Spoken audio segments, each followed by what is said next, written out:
ओम नमः शिवाय, जय श्री महाकाल। तो कभी कभी हमारे जीवन में ऐसा बुरा समय आ जाता है जब हम कुछ भी सीधा करने जाएं तो उल्टा हो जाता है। जिस कार्य को हम शुरू करते हैं उसमें हाथ डालते हैं तो उसमें हमें असफलता ही मिलती है। तो ऐसी परिस्थिति में गुरुजी ने अपनी कथाओं में बहुत बार बोला है कि आपको भोलेनाथ पर भरोसा करना है। तो कितनी ही बुरी परिस्थिति हो, आपको शिव मंदिर जाना चाहिए और उपाय करना चाहिए। तो आपकी वो जो समस्या है वो महाकाल जरूर सुनेंगे, चाहे वो धन से संबंधित हो, नौकरी से संबंधित हो, व्यापार से संबंधित हो या परिवार में लड़ाई क्लेश से संबंधित हो, वो हर समस्या खत्म होगी। तो पूज्य गुरु जी की कथा को सुनकर ही ये उपाय बहुत अच्छे से समझाएंगे। उसके पहले इस वीडियो को लाइक कर दें और चैनल पर नए हो तो सब्सक्राइब जरूर करिएगा। तो ये जो उपाय हम बता रहे हैं ये किन लोगों को करना है। अगर आपको ऐसा लगता है कि आपका समय उल्टा चल रहा है, आप जिस भी कार्य को शुरू करते हैं उसमें आप असफल हो जाते हो, वो कार्य उल्टा ही हो जाता है, या आपके परिवार में भारी से भारी रोग है, तो उस दिन जाकर आपको ये उपाय जरूर करना चाहिए। और ये जो उपाय हम बता रहे हैं इसकी कोई तिथि नहीं है, मतलब कि गुरुजी ने बताया है कि आपके जीवन में जब भी समस्या आए इस उपाय को कर लीजिएगा।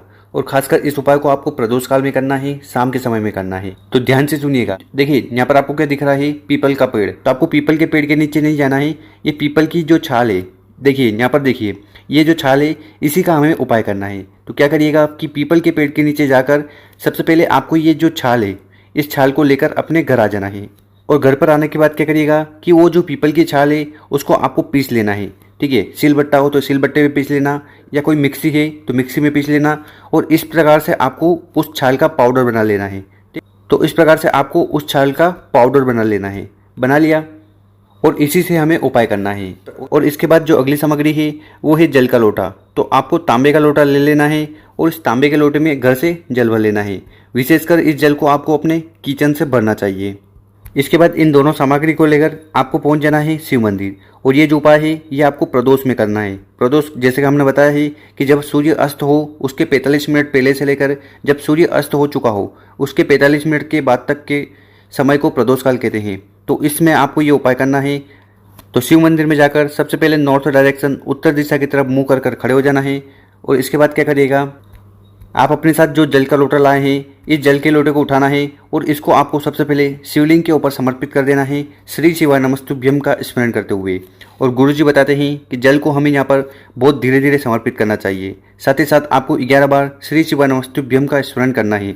बहुत सारे लोग यहाँ पर जल बहुत स्पीड से चढ़ाते हैं और शिव पुराण में कहा गया है कि अगर आप शिवलिंग पर जल चढ़ा रहे हो और उस जल के छींटे आपके पाँव पे गिर रहे हैं तो ये बहुत बड़ा दोष है। तो ऐसा आपको नहीं करना है, इसलिए धीरे धीरे जल समर्पित करना है।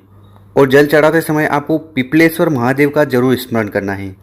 और इसके बाद क्या करना है कि जो आपके पास पीपल की छाल का पाउडर था, ठीक है, उस पाउडर को आपको उठाकर शिवलिंग के ऊपर साइड इस जगह लगा देना है। अगर आपके पास ज़्यादा पाउडर है तो आप यहाँ पर इस जगह पर लगा दीजिएगा। और अगर आपके पास ज़्यादा पाउडर नहीं है, कम ही पाउडर आपको मिला है, तो ऐसे में क्या करना है वो देख लीजिए।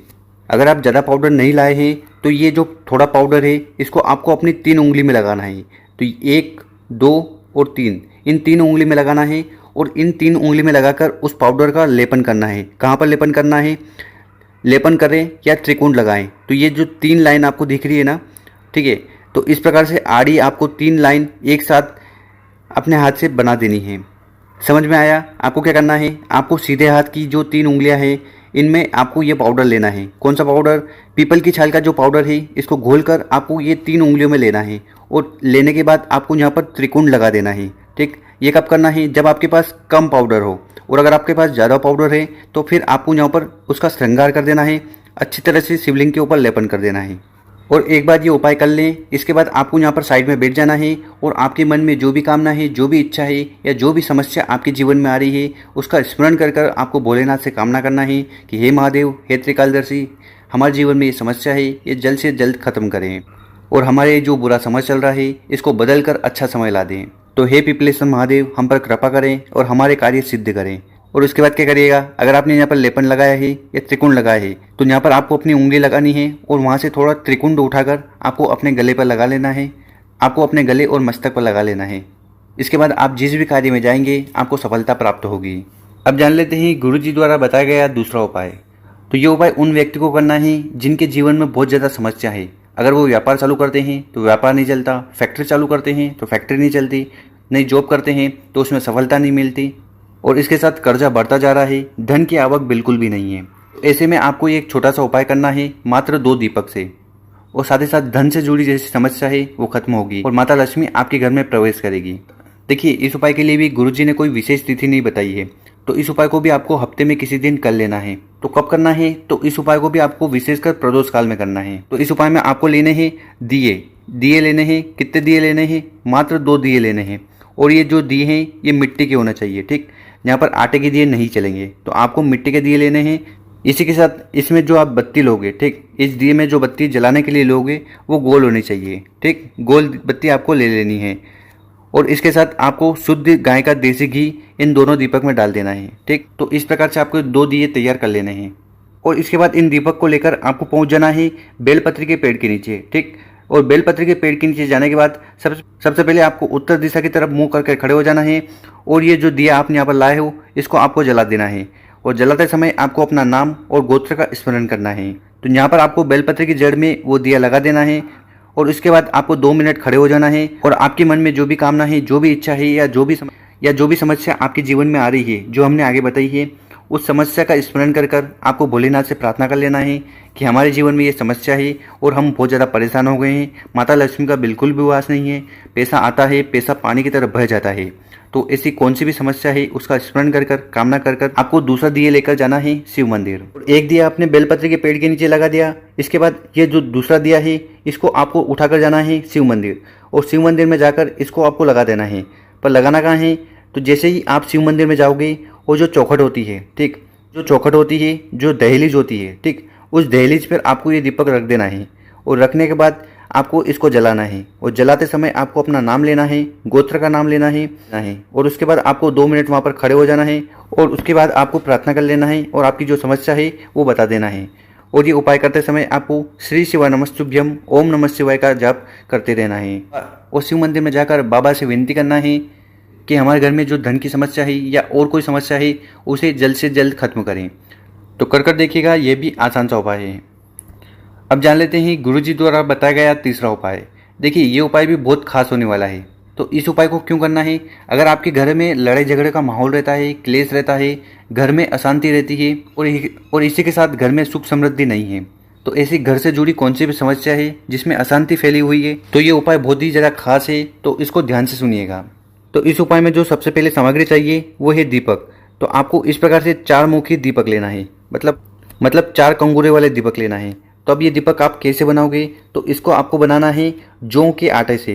तो जो जौ आती है ना, ठीक, जो धान आती है, जौ आती है, उसका आटा लेना है और उससे आपको इस प्रकार का दीपक बनाना है, ठीक। अब आप बोलोगे कि जौ का आटा कहाँ मिलेगा? तो आप मार्केट में जाइएगा। मार्केट में जो चक्की वाले होते हैं ना, उनके पास ये जौ का आटा मिल जाएगा। तो उनसे आपको जौ का आटा लेना है। कितना लेना है? आप इतना लीजिएगा कि आप आराम से एक दीपक बना लें, ठीक। जाना है, आटा ले लिया। इसके बाद क्या करिएगा? तो उस आटे से आपको इस प्रकार से एक दीपक बना लेना है। दीपक बना लिया। अब इसमें आपको इस प्रकार से बत्ती लगानी है। कितनी बत्ती लगानी है? तो यहाँ पर आप देख सकते हो, आपको 4 बत्ती लगानी है। 1 बत्ती हो गई, ये 2 बत्ती, ये 3 बत्ती, ये 4 बत्ती। तो इस प्रकार से आपको 4 बत्ती लगानी है, ठीक। और इसके अंदर आपको भरना है सरसों का तेल। यहाँ पर आपको घी नहीं डालना है। इस उपाय में, इस दीपक में आपको घी नहीं डालना है। आपको मात्र और मात्र लेना है सरसों का तेल। तो इस प्रकार से आपको ये दीपक तैयार कर लेना है। इसके साथ जो अगली सामग्री है वो है काले तिल। तो आपको काले तिल ले लेने हैं। कितने लेने हैं? तो एक चुटकी काले तिल ले लीजिएगा। उसमें 1 आए, 5 दाने आए, 7 दाने आए, जितने भी आए आपको मात्र 1 चुटकी ले लेना है। इसके बाद जो अगली सामग्री है वो है फूल। तो आपको फूल लेना है। तो इस तरह से आपको सफ़ेद फूल ले लेना है। और इसके बाद जो अगली सामग्री है वो है लोटा। तो आपको लेना है लोटा। और लोटा कौन सा लेना है? तांबे का। और इस तांबे के लोटे में आपको अपने घर से जल भर लेना है। फिर इन सामग्री को लेकर आपको पहुंच जाना है बेलपत्र के पेड़ के नीचे। तो जिस शिव मंदिर आप जाते हो उसके आसपास जहाँ पर भी बेलपत्र का पेड़ हो उसके नीचे आपको जाकर ये उपाय करना है, ठीक। कब करना है? तो इस उपाय को आपको प्रदोष काल में करना है, ठीक। तो प्रदोष काल में शाम के समय आप जाइएगा और इस उपाय को कर लीजिएगा। तो सबसे पहले क्या करिएगा कि ये जो सफ़ेद फूल है इसको आपको इस दीपक में डाल देना है। इसके बाद जो काला तिल आप लाए हो उसको भी इस दीपक में डाल देना है। और इसके बाद इस दीपक को उठाना है और बेलपत्री के पेड़ की जड़ में इसको आपको रख देना है। और रखते समय आपको श्री शिवाय नमस्तुभ्यम का स्मरण करना है। साथ ही साथ उस व्यक्ति का नाम जरूर लेना है जो बहुत ही ज़्यादा कलह करता है, बात बात पर लड़ाई करता है, झगड़े करता है। अब देखिए, वो व्यक्ति अगर गाली देता है, अपशब्द बोलता है, मारता है, ताने मारता है, अगर वो कुछ भी करता है और उसकी वजह से अगर आपका घर का माहौल खराब हो रहा है, तो आपको उसका नाम और गोत्र बोलकर ये उपाय करना है।